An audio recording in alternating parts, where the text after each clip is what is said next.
I just want to start our lesson today with sharing an experience I had when I went to Atlanta to visit my daughter. She moved down there and she has a great job, and I went to visit her, and I've never been to Atlanta before. So being a working girl, she couldn't pick me up from the airport. So I had to rely on her directions and certain signposts that I saw along the road to get me to my final destination. And she gave me fantastic directions, but more importantly, I paid attention. I was very alert to the signposts out on the road, taking the right turns, picking up more information until I can finally see her.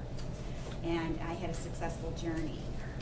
And that's really what our connection is with our learning signposts as a new comprehension tool.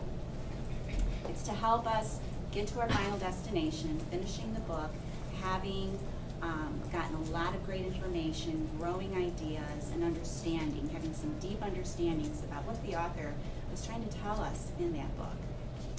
So today, we're going to continue working on Tuck Everlasting using signposts. But like we noticed yesterday, and like Gavin just mentioned, we are using all kinds of comprehension tools in our toolkit. Things that Lucy has taught us all year, things that you've learned from kindergarten, first, second, third, with cafe strategies. So you have a whole bucket, a whole toolkit of reading comprehension tools, and signposts is just one of them, and that's our focus. So yesterday we read 3 short chapters in Tuck, and we uncovered a lot of great signposts. We had a great discussion, and at the end of our session, you took one signpost that really stood out for you, and you wrote about it, and you made a response about it, and I read them last night, and they were fantastic, and I thought, I can't let the day go by without you sharing your responses with your partner, and then as a whole group, because I think, too, not only are they great ideas, but then it will maybe help us grow our ideas. As I was compiling things Emily said, and things Caroline said, and things Nick said, I'm looking at my chart thinking, wow, this is an amazing analysis that you did of those 3 chapters. So I thought it'd be great for you to share with your partner and also share as a whole group, okay?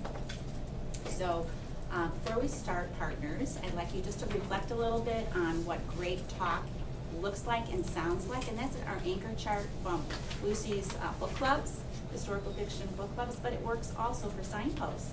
And, you know, what does it look like citing stuff from the text, right, as evidence? Turning to one another, looking at each other, eye contact, all of that's important because why? Why is eye contact important?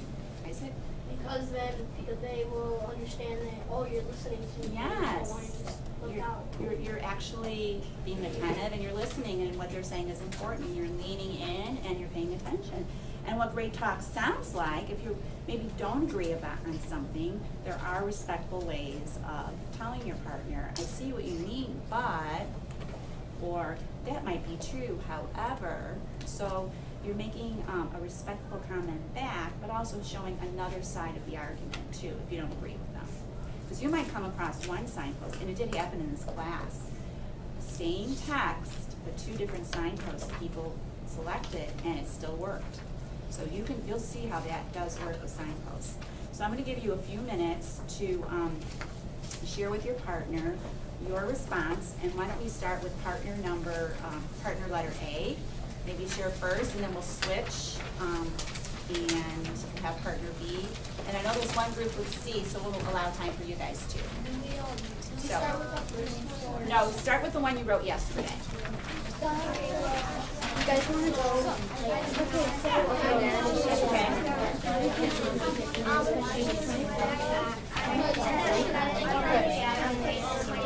So start with